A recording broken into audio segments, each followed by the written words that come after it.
বহুদিন আগের কথা, ভৈরবপুর নামে এক গ্রামে বাস করত গরিব কৃষক মোহন, তার স্ত্রী ও ছেলে রোহনের সাথে। আর মোহন ইটভাটায় দিনমজুরের কাজ করত, কিন্তু তবুও তার একার উপার্জনের টাকায় তাদের পরিবার ভালো চলছিল না। কোনো রকমে মোহন তাদের অভাবে জীবন কাটাচ্ছিল। মিনতি, মিনতি, তোমার রান্না হয়েছে? হ্যাঁ হয়েছে।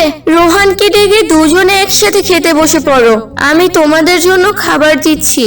আচ্ছা বাবা রোহান, খেতে আসো, তোমার স্কুলের সময় তো হয়ে যাচ্ছে। হ্যাঁ বাবা, আমি একটু বই পড়ছিলাম, একেবারে তৈরি হয়ে যাচ্ছে। ঠিক আছে, আজ আমি না হয় তোমাকে দিয়ে আসবো বাবা। আরে এত কথা বন্ধ করো, এবার খাবার দিয়েছি, খেয়ে নাও দুজনে। তারপর মোহন ও তার ছেলে রোহান দুজনে খেয়ে নেয়, আর বাবা ছেলে একই সাথে যে যার উদ্দেশ্যে বেরিয়ে পড়ে।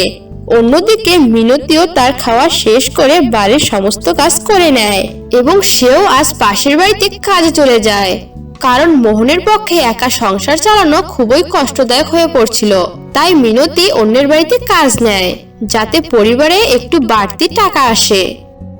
মালকিন, মালকিন, আমি এসেছি কাজে, বলেন কি কি করতে হবে।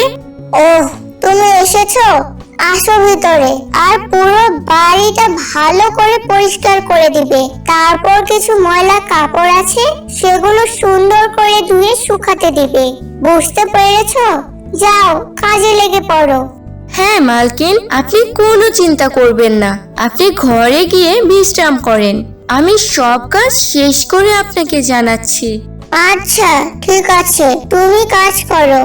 তারপর মিনতি তার কাজ করতে লেগে পড়ে। অন্যদিকে মোহন ইটভাটায় তার কাজ করছিল, আর কাজ করতে করতে দুপুর হয়ে যায়। তাই জন্য মোহন একটু আরাম করার জন্য একটি গাছের নিচে বসে পড়ে। তার সাথে আরো কয়েকজন শ্রমিক ছিল। ভাই, আজ একটু রোদের তাপটা অনেক বেশি লাগছে, তাই না? হ্যাঁ, আর সেই জন্য গরমও বেশি। দেখতে দেখতে শীতকালটা শেষ হয়ে গেল। ইস কি গরম, খুব পানি তেষ্টা লাগছে। আমারও খুব পানি খেতে মন চাইতেছে, কিন্তু আশেপাশে তো কোনো নলকূপ বা নদী কিছুই দেখা যাচ্ছে না। কি আর করার ভাই, এভাবেই কাজ করতে হবে। তারপর তারা সবাই পানির তৃষ্ণা নিয়েই আবার কাজে লেগে পড়ে। আর মোহনের বাড়ি ফিরতে ফিরতে সন্ধ্যা হয়ে যায়।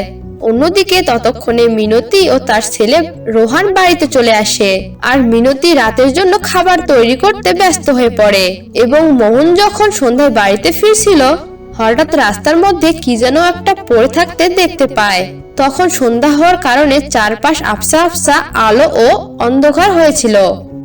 আরে সামনে কিছু একটা পড়ে আছে মনে হয়, এগিয়ে যাব কি? না থাক বাবা, যদি আবার পোকামাকড় হয়। কিন্তু নড়াচড়া তো কিছুই করছে না, যাই দেখি, আগে যা হবার হবে। এই বলে মোহন ভয়ে ভয়ে এক পা করে সামনে ওই পড়ে থাকা জিনিসটার কাছে চলে যায়, আর হাতে তুলে নিয়ে দেখে ওটা একটি আম ছিল। আরে এটা তো একটা আম, আর আমি অযথাই ভয় পাচ্ছিলাম কি না কি ভেবে ভেবে। কিন্তু এখনো তো আমের মৌসুম আসা অনেকটা দেরি আছে। তাহলে এটা কই থেকে আসলো এখানে, তাও রাস্তায়? আর আশেপাশে তো কাউকেই দেখতে পারছি না। মোহন রাস্তার মধ্যে আম কুড়িয়ে পেয়ে এদিক সেদিক দেখতে থাকে। যদি কেউ এটা খুঁজতে আসে তাহলে তাকে ফিরিয়ে দিবে।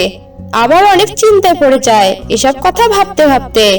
এভাবে বেশ কিছুক্ষণ থাকার পর মোহন কাউকে দেখতে না পেয়ে সেই আমটি নিয়ে বাড়ি চলে আসে।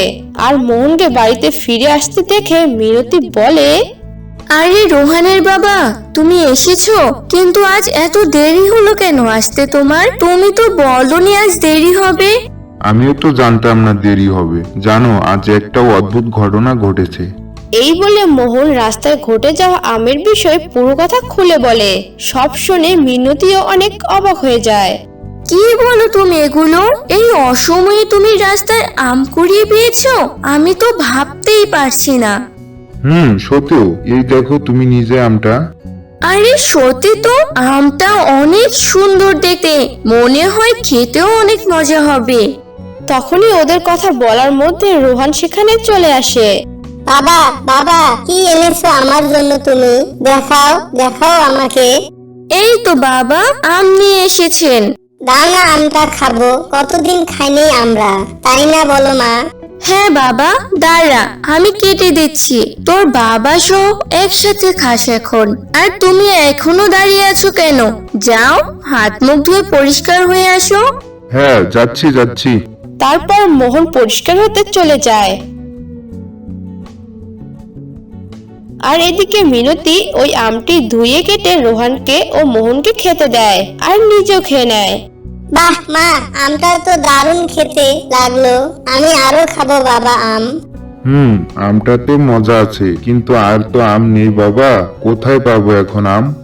না বাবা, আমি আরো আম খেতে চাই। মা, তুমি বাবাকে বলো না বাজার থেকে কিনে আনতে। না বাবা, এমন করতে নেই।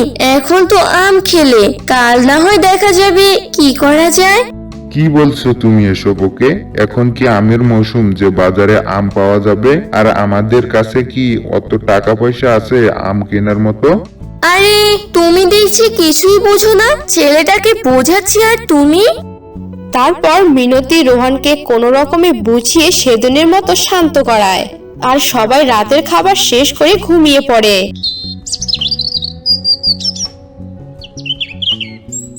এবং পরদিন সকালে মিনতি ঘুম থেকে উঠে পুরো অবাক হয়ে যায়, কারণ ঘরে অনেকগুলো ঝুড়ি ভর্তি ভর্তি আম দেখতে পায়। আর এসব দেখে মোহনকে ডাকতে লাগে। হ্যাঁ গো, শুনছো রোহানের বাবা? ওঠো না, দেখো এ কি কাণ্ড হয়েছে। আরে সাত সকালবেলা এভাবে চিল্লাচ্ছ কেন? ঘরে কি ডাকাত পড়েছে? ডাকাত নয়, ডাকাত নয়, আমাদের ভাগ্য খুলে গেছে। ওই দেখো, সামনে ঝুড়ি ভর্তি আম। কি বলছো এসব আবল তাবল কথাবার্তা? আম কই থেকে আসবে এখানে? এই বলে মোহন চোখ কসলাতে কসলাতে ঘরের মেঝের দিকে তাকায়। তো সত্যি সত্যি অনেকগুলো আমের ঝুড়ি দেখতে পায়। আর মোহনও চমকে যায় আমগুলো দেখে এবং আমগুলো নেড়েচেড়ে দেখতে লাগে। সত্যি নাকি স্বপ্ন দেখছে ওরা। আরে সত্যি তো, এগুলো সব আম। ভগবান এবার মনে হয় আমাদের উপর কৃপা করেছেন। বাবা রোহান, দেখ কত আম, এখন যত ইচ্ছে আম খেয়ে নে। আমার তো সেই মজা লাগছে বাবা, সবাই এখন দেখবে আমি আম খাচ্ছি। আহ কি খুশি, হা হা হা। কিন্তু এত আম তো আমরা খেয়েও শেষ করতে পারবো না, কি করা যায় বলো তো?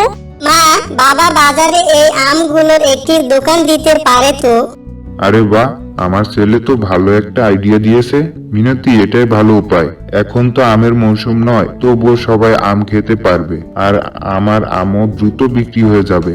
হ্যাঁ, ঠিক কথাই বলেছো। তাহলে তুমি বাজারে একটা আমের দোকান দাও। আচ্ছা ঠিক আছে।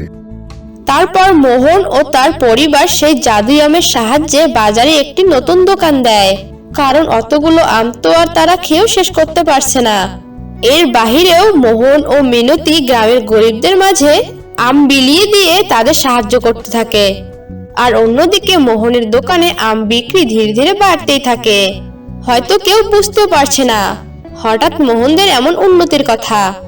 আর এভাবে ধীরে ধীরে মোহন জাদুই আম বিক্রির সাহায্যে যা টাকা উপার্জন করত তা দিয়ে প্রথমে তারা একটি নতুন বাড়ি তৈরি করে আর ভালোভাবে জীবন অতিবাহিত করতে থাকে। তো বন্ধুরা, আমাদের আজকের গল্পটি তোমাদের কেমন লাগলো তা কমেন্টে জানিয়ে দাও। আর এমনই সব মজার মজার গল্প ও কার্টুন দেখতে আমাদের চ্যানেলটি সাবস্ক্রাইব করে বেল বাটনে চাপ দাও। আর হ্যাঁ বন্ধুরা, লাইক কমেন্ট ও শেয়ার করতে ভুলো না।